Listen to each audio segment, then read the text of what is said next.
అర్థమవుతుందా?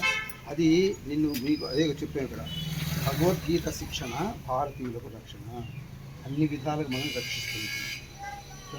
తర్వాత ఏంటంటే ఇదంతా కూడా భగవద్గీత కృష్ణ భగవాన్ చెప్పిన మాటలు, విలువైన అంశాలు, మన జీవితానికి సంబంధించినవి, మనం ఉన్నతంగా ఎదగడానికి కోసమే.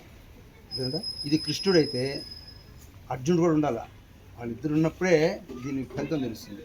అర్జునుడు ఎవరు? ఈయన మాటలు విన్నవాడు, కృష్ణుడు చెప్తుంటే విని ఆచరించినవాడు. మరి ఇది చేతికి ఇచ్చేస్తున్న కృష్ణుడిని. అర్జునుడు ఎవరు? ఎవరు కృష్ణుడు? అర్జునుడు ఎవరు అవుతారు? నువ్వు చదివితే నువ్వు అంతేనమ్మా. చదివావు అనుకో, చదివి దీన్ని ఆచరించావనుకో కొద్దిగా, నువ్వు అర్జునుడు అవుతావు. ఆ అర్జునుడు నిదానంగా మన భక్తిని ప్రదర్శించు. ఒక చిన్న మాట చెప్పాడు, నేను చదువుతావుగా, నేను చెప్పు. ఎత్ర యోగేశ్వర కృష్ణో ఎత్ర పార్థో ధనుర్ధర తత్ర శ్రీ విజయో భూతి ధ్రువ నీతి మతిర్మమ. చిన్న శ్లోకం నీకు చెప్పా, దాని భావం ఏంటంటే యోగేశ్వరుడైన శ్రీకృష్ణ భగవానుడు యోగం చెప్పాడు, 18 అధ్యాయులు యోగాలు చెప్పాడు. ఆ కృష్ణ భగవానుడు నీ దగ్గర చెప్పి నీ ఇంట్లో ఉన్నాడు. గాంధీవ ధనుర్ధారి అయిన అర్జునుడు అంటే ఆయన మాటలు విని యుద్ధం చేసినవాడు, అంటే రాజ్యాన్ని సంపాదించుకున్నవాడు అర్జునుడు.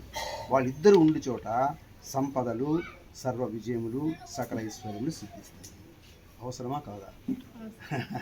కాబట్టి అవసరం ఉంది. కాబట్టి కృష్ణుడు ఒక్కడిని పెట్టుకుని లాభం లేదు. మనం అర్జునుడుగా నిదానం చదువుతాడు. ఒక మీకు అర్థం కాకపోతే ఏమైనా అర్థం చేసుకో, నా నంబర్ ఉంది ఇక్కడ.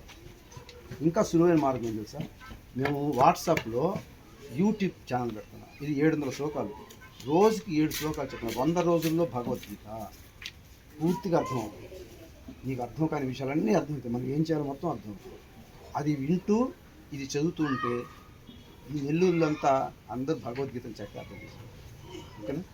చదువుకుంటే ఏంటంటే మనలో అభివృద్ధి కలుగుతుంది, ఆరోగ్యం ఉంటుంది, ఆనందంగా ఉంటాము, ఎటువంటి బాధలకి మనం తలవద్దాం. ఎటువంటి బాధలు వచ్చినా ధైర్యంగా ఎదుర్కోగలుగుతాం. ఎంతటి శత్రువు వచ్చినా మనం ధైర్యంగా ఎదుర్కోగలుగుతాం. అంతటి శక్తి ఇస్తాడు పరమాత్మ. ఓకేనా? అందుకని దగ్గర పెట్టుకో, చక్కగా చదువు.